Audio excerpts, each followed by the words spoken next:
Scarlet Knights coming into Lincoln this week feels like a really significant game as far as getting a measuring stick to what this team can achieve. Very winnable game.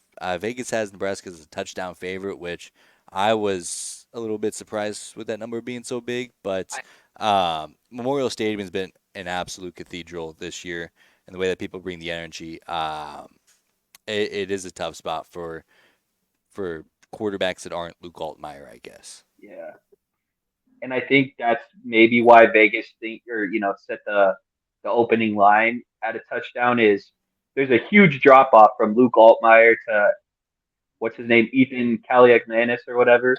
Nailed it. Um, so the fact that if we can stop the run, if we can stop their running back, Manungai, that's his name, who can. He's a I problem. mean, if you guys watched last Friday, he is a monster.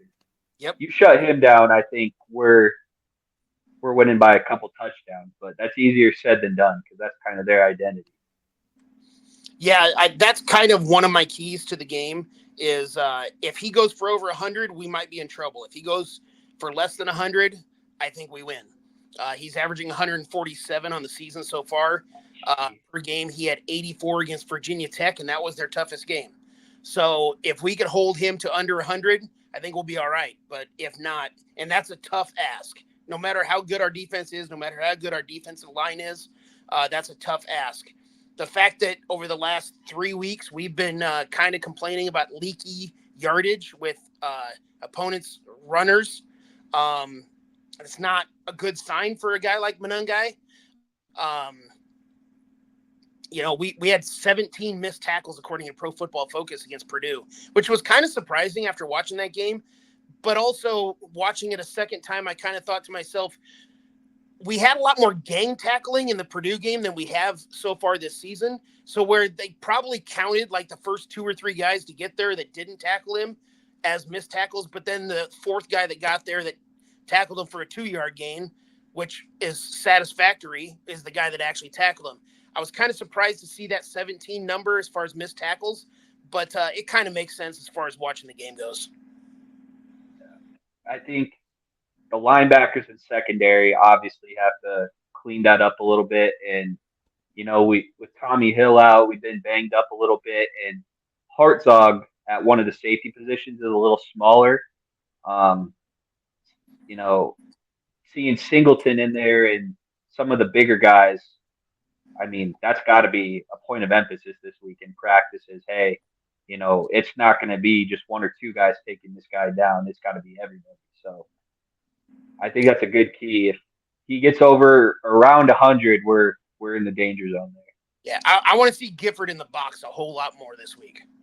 Absolutely. That's a good spot for him. And I think another key that we've kind of overlooked because of how drastically improved it's been is the turnover battle. I mean, Rutgers doesn't turn it over a lot. Athan only has one turnover. Monagai has 0 fumbles on the year. So any opportunities to create to win that battle is going to be huge, especially when I have a hunch we're not going to get the kicking thing figured out before Saturday. And it's going to be another low scoring kind of not the Rutgers wasn't in the Big Ten West, but kind of that same kind of energy as far as low scoring. So taking care of the football is going to be at a premium once again. Leave it to 2 newer Big Ten teams to play a typical Big Ten game. That's right. Welcome themselves right in. Yeah. Well, it is weird because now with all the West Coast schools, Rutgers and Maryland kind of feel like legacy Big Ten schools, which Nebraska doesn't even qualify for. I think No. Rutgers kind of feels that way. Maryland, I don't know if they'll ever feel like a legacy Big Ten team. I just, no. Maybe it's the Greg Schiano effect from, the mid-2000s when he first had it going with Ray Rice and all those guys. Right. That they were kind of a Big Ten field type team playing in the Big East back then, to make me feel like they're a Big East team. But Maryland, I don't see them. That just doesn't right.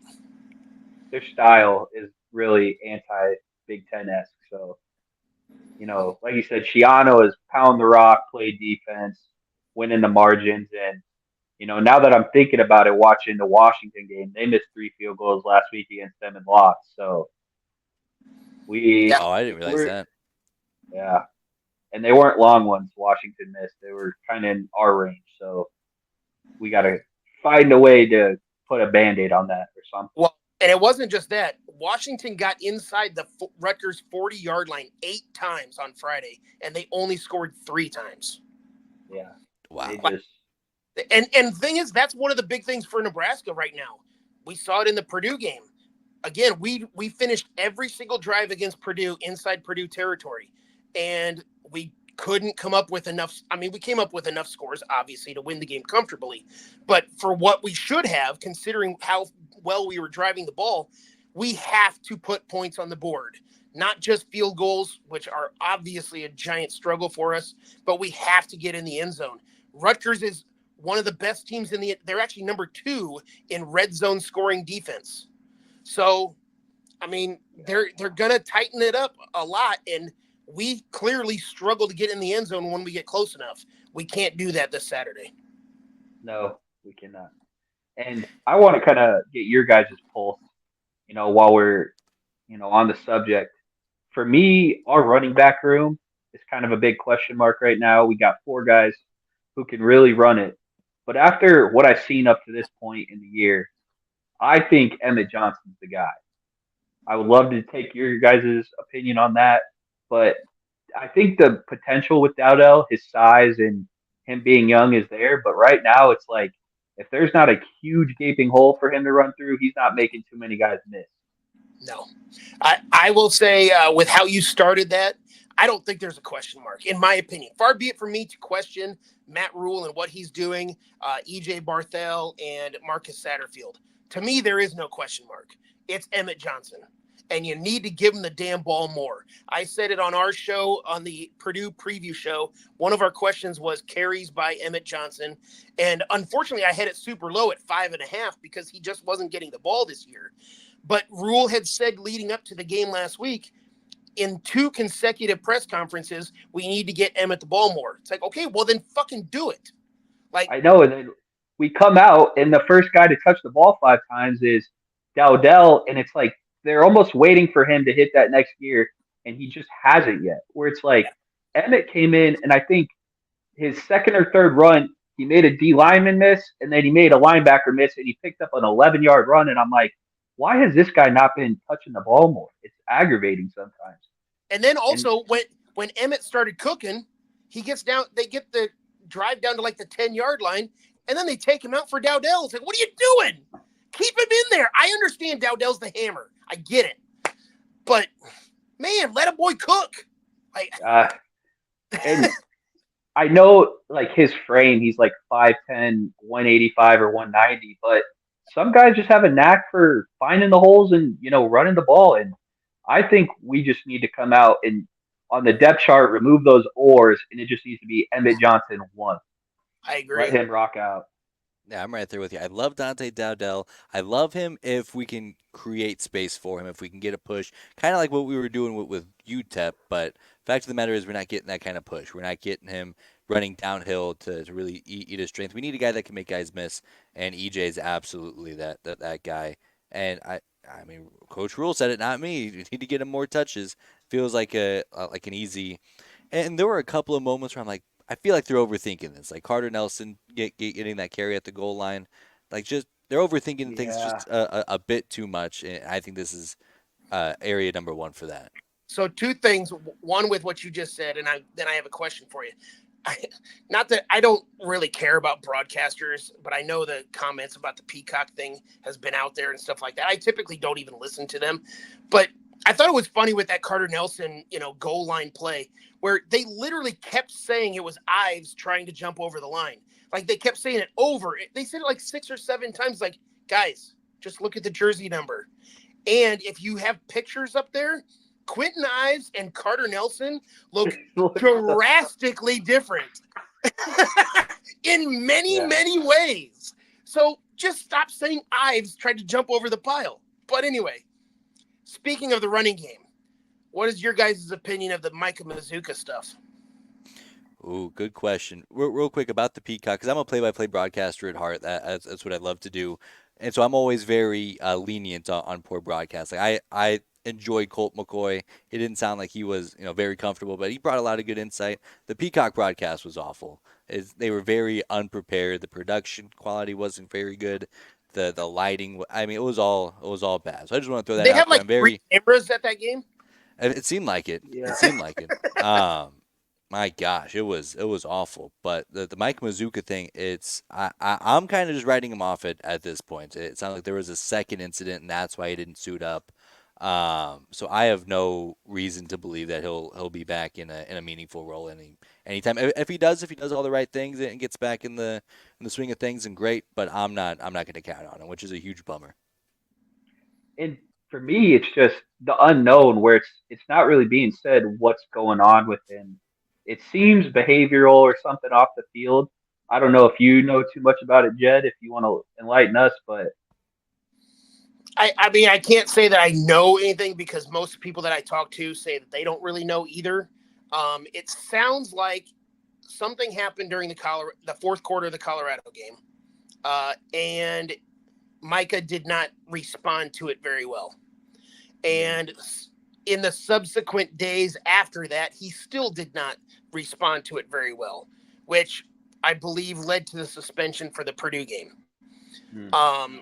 Whatever, it was not brought up as to what happened in the Illinois game because he didn't play in the Illinois game except for 5 snaps for field goal and extra point attempts. So he was technically in the game for the Illinois game, but it was just on field goal attempts. And apparently he was warming up a handful of times to possibly go in to play offense. So I don't really have like actual insight on this, but it's just kind of what's been insinuated that it's more about his reaction to everything than anything else, right? At least as of right now. Yeah.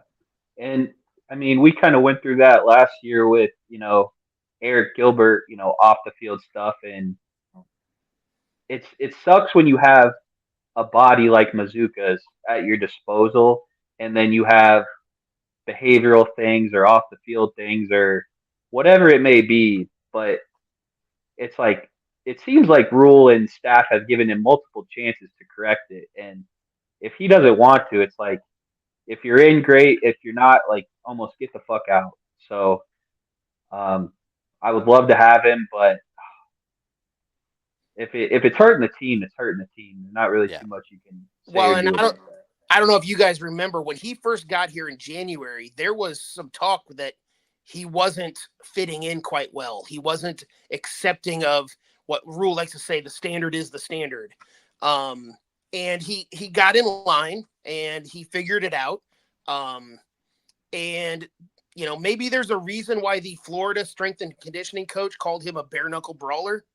And last year, Florida, I think it was against LSU, there was a little scuffle. And there's a video out and about where you can find him where he's totally squared up like he's a boxer to this little return guy as if he's going to try to fight back. And he's ready to go. And, we saw him a couple weeks ago up on the podium where he was like, I don't give a shit what anybody says. I'm going to hit the guy in front of me. He has a very no-nonsense attitude. And it sounds like it doesn't matter who gets in front of him. Even if it's a coach, he's not going to give a shit who you are.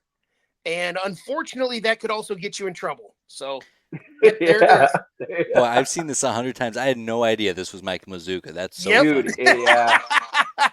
Yep. I remember when he signed to come here, people found that and were posting it, and I was like, man, I love to have a guy with that intensity on the O line, but I mean, if he can't get right with the coaches, I mean, that's just silly. It's like, Yeah. come on. Yeah, I think the big thing is that I trust this coaching staff to nip it in the bud. I mean, they're clearly meeting it head on. They're at least talking about it honestly and openly in the media. They're not hiding from it like other coaches have in the past. And I'm not just singling out one coach in that situation, but we've had a long history here of, well, you'll know when we want to tell you type thing. No, Rule will just come out and say it like, nope, he's not here. And like, hell, even today on the press conference, when somebody asked about Micah Mazuka and he brought up how He was suspended for the Purdue game. He's still with the team, but he's our backup. And literally everybody moved on. It was like, Yep. Yeah. wait, no follow-up to that? That was kind of weird. But when I say it was weird, I liked it. So, that's the staff that we have, and I like it a lot. Yeah, and when it comes to anything personnel wise, I trust Matt Rule to make the right call. I don't think he's the kind of guy that will sacrifice the culture in the locker room to get a strategic advantage. Whenever he's ready, I'm sure Matt Rule will put him out there. Or if he doesn't, then maybe this isn't the right place for him. Yeah, that's fine. Absolutely. Well, any final thoughts on Rutgers? It should be a fun game, another rock fight, I would imagine, but I'm sure I won't be doing much sleeping Friday night. I will Let's be get it at the on. game. I'm taking one of my cousins that lives. I will say the name of the state because it's where he lives, but he's not a Colorado fan. He's a lifelong Husker from his uncle who lives out there, and he's coming to his first ever Nebraska game in Memorial Stadium. So I'm taking him to the game, and it's going to be a blast. Yeah. Oh, that'll be sweet. We got to get you to do something about your other cousin that's a fan of the Big Blue team up in Michigan. No. Grant, I love that guy to death. He's one of my favorite people on this entire planet. But, man, and he knows because I tell him to fuck off all the time. Fuck me. Kiss my ass. We give him just as much shit, so I'm glad he's getting it on both ends. A couple of years ago, we were sitting together for the Nebraska-Michigan game, and I knew he was a Michigan fan, obviously, because I'm related to him. But when we showed up to the tailgate and he's got his stupid Michigan shirt on, I go, get the fuck out of here. Like, who the hell are you? And we were sitting in our seats, and I was literally telling everybody, I apologize. I don't know him. Like, yeah. Love that. Yeah, he's also not too smart. I mean, he's a Duke fan, so whatever. He's not too bright.